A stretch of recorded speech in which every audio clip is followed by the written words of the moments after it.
Good morning, dear students. How are you? I hope you all are good, fine, and healthy at your places. I am Meena ma'am, political science teacher. Today we will discuss chapter 5, legislature. Now let's start topic. How does the parliament control the executive? कार्यपालिका को जो संसद है, parliament है, वो उसको कैसे control कर सकती है, कैसे वो उसको नियंत्रित कर सकती है। आज हम ये टॉपिक डिस्कस करेंगे। पहले हम जो लेजिस्लेचर थी उसका मीनिंग क्या था, फिर उसके बाद उसके जो भी ऑर्गेन्स थे, गवर्नमेंट के ऑर्गेन्स थे 3, लेजिस्लेचर, एग्जीक्यूटिव एंड जुडिशरी। तो इस के अंदर जो लेजिस्लेचर है उसको हम डिटेल में डिस्कस कर रहे हैं इस चैप्टर के अंदर। तो आज का हमारा टॉपिक रहेगा कि how does the parliament control the executive, कि जो संसद है, जो पार्लियामेंट है, वो कार्यपालिका को कैसे अपने कंट्रोल में रखती है। In a parliamentary democracy the executive is drawn from the party or a coalition of parties that has a majority in लोक सभा। तो लोकसभा के अंदर जिस भी पार्टी को, जिस भी दल को, जिस भी किसी भी गठबंधन को, जिसको भी बहुमत मिलता है, मेजॉरिटी मिलती है, उसी के सदस्य मिलके क्या बनाते हैं, गवर्नमेंट बनाते हैं। उसी के सदस्य मिलकर एक कार्यपालिका, एक एग्जीक्यूटिव का निर्माण करते हैं। Is it not difficult for the executive to exercise unlimited and arbitrary powers with the support of the majority party? संभव है कि बहुत ताकत पाकर यह कार्यपालिका अपनी शक्तियों का मनमाना प्रयोग करने लगे। In such a situation parliamentary democracy में slip into cabinet dictatorship where the cabinet leads and the house merely follows.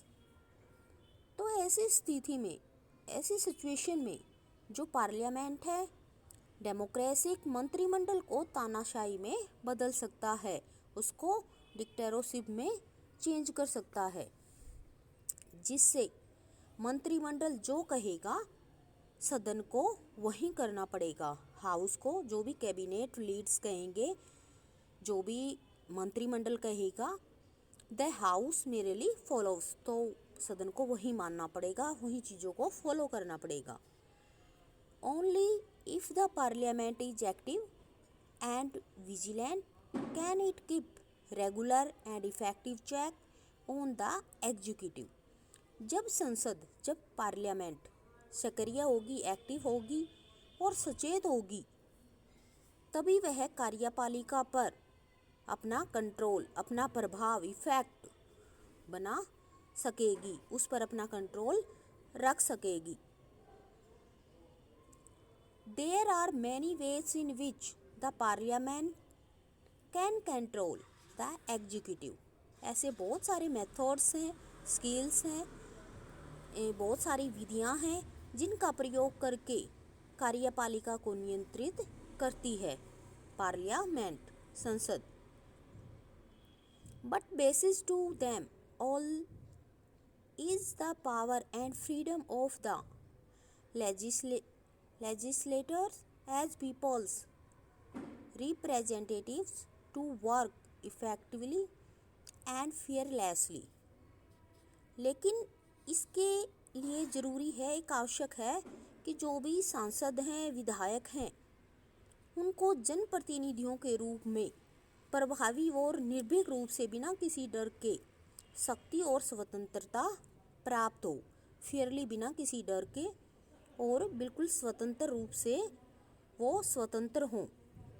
For instance उदाहरण के रूप में no action can be taken against a member for whatever the member any have said in the legislature। तो विधायिका में कुछ भी कहने के बावजूद किसी सदस्य के विरुद्ध कोई भी कार्रवाई नहीं की जा सकती। दिस इज नोन एज, इसको क्या कहा जाएगा? As parliamentary privilege. तो इसको हम संसदीय विशेषाधिकार कह सकते हैं। तो आपके लिए यहाँ क्वेश्चन बन के आ रहा है कि संसदीय विशेषाधिकार किसे कहते हैं। तो आप इसका आंसर इसी में दोगे कि द मेंबर में हैव सैड इन लेजिस्लेचर। तो यहाँ से ये पीछे से ही स्टार्ट हो जाएगा कि विधायिका में कुछ भी कहने के बावजूद किसी सदस्य के विरुद्ध कोई कानूनी कार्रवाई नहीं की जा सकती। No action can be taken against a member for whatever the member may have said in the legislature। This is known as parliamentary privilege। The presiding officer of the legislature has the final power in deciding matters to branch of privilege। तो विधायिका के अध्यक्ष को, जो भी legislature का जो president है, जो अध्यक्ष है, उसको फाइनल पावर होती है, फाइनल शक्ति होती है उसके पास कि संसदीय विशेषाधिकार के हनन के मामले में वो अपना अंतिम निर्णय दे सकता है। उसका ही जो लास्ट डिसीजन होगा वही सबके लिए मान्य होगा। The main purpose of such privilege is to enable the members of the legislature to represent the people and exercise effective control over the executive। ऐसे विशेषाधिकार का मेन पर्पज होता है, मेन उद्देश्य होता है सांसद और विधायक अपनी जनता का ठीक से प्रतिनिधित्व कर सकें और कार्यपालिका पर प्रभावी नियंत्रण बना सकें, अपना कंट्रोल बना सकें। How does the parliament exercise such control. तो संसद यह नियंत्रण कैसे कर सकती है? What are the means available at its disposal. वह किन साधनों का प्रयोग कर सकती है, किन डिस्पोजल्स का यूज कर सकती है? Is parliamentary control successfully is curbing executive axes. क्या कार्यपालिका की जातियों पर संसदीय नियंत्रण सफल है? क्या जो भी कार्यपालिका, जो भी मंत्रिमंडल अपना कार्य कर रहा है उसको कंट्रोल में करना संसद के लिए सही है, सफल है? और वो सफल है तो वो कौन से इंस्ट्रूमेंट्स हैं जिनके द्वारा पार्लियामेंट एग्जीक्यूटिव को कंट्रोल करती है? तो बेटा हमारा नेक्स्ट पॉइंट यही आ रहा है कि जो इंस्टीट्यूशन ऑफ पार्लियामेंट कंट्रोल्स। तो देखो इसके अंदर क्या क्या आएगा अब बेटा।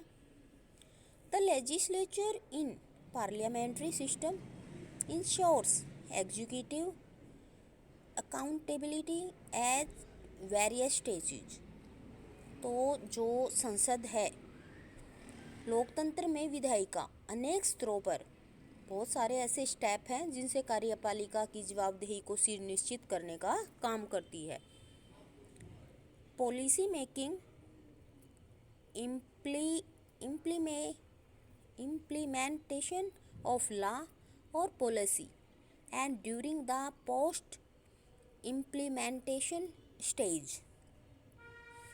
तो जो भी कानून बना जा रहा है, कोई भी कानून या नीति को लागू किया जा रहा है, इम्प्लीमेंट में लाया जा रहा है, या कानून या नीति के लागू होने वाली अवस्था यानी किसी भी स्तर पर किया जा सकता है। The legislature does this through the use of variety of devices. तो विधायी का यह कार्य, जो लेजिस्लेचर है वो यह कार्य बहुत तरह से कर सकती है। कई तरीके हैं, कई मेथड हैं उसके जो उनके ऊपर कंट्रोल कर सकती है। तो इसी के अंदर फर्स्ट आता है ये वाला, डेलिब्रेशन एंड डिस्कशंस। डेलिब्रेशन होता है बहस करना, वाद विवाद करना, और डिस्कस जो भी हम चर्चा कर रहे हैं, जो भी हम आपस में डिस्कस करें वो। सेकंड आपका आ रहा है अप्रूवल और रिफ्यूजल ऑफ लॉज। जो भी कानून बनाए जा रहे हैं या तो उनको स्वीकृति कर दें या उसको रिफ्यूज़ कर दें, उसको इनकार कर दें। फिर थर्ड आपका ये वाला आ रहा है फाइनेंशियल कंट्रोल। जो भी फाइनेंशियल पैसे से संबंधित होता है, वित्तीय कंट्रोल, नियंत्रण।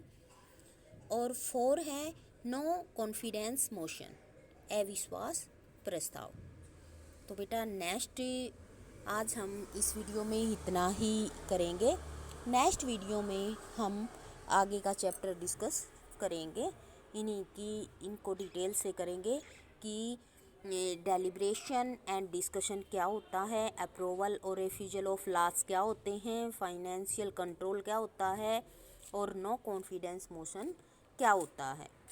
तो बेटा आप अच्छे से इस टॉपिक से जो भी आपके नोट्स निकल रहे हैं वो अच्छे से करना। आप अपनी फेयर नोटबुक में बना लेना। हिंदी मीडियम और इंग्लिश मीडियम दोनों मीडियम के बच्चों के लिए ये वीडियो है इस पॉलिटिकल साइंस की। तो आप सभी इससे अपने नोट्स वगैरह अपनी फेयर नोटबुक में तैयार कर लेना। ओके बेटा, थैंक यू।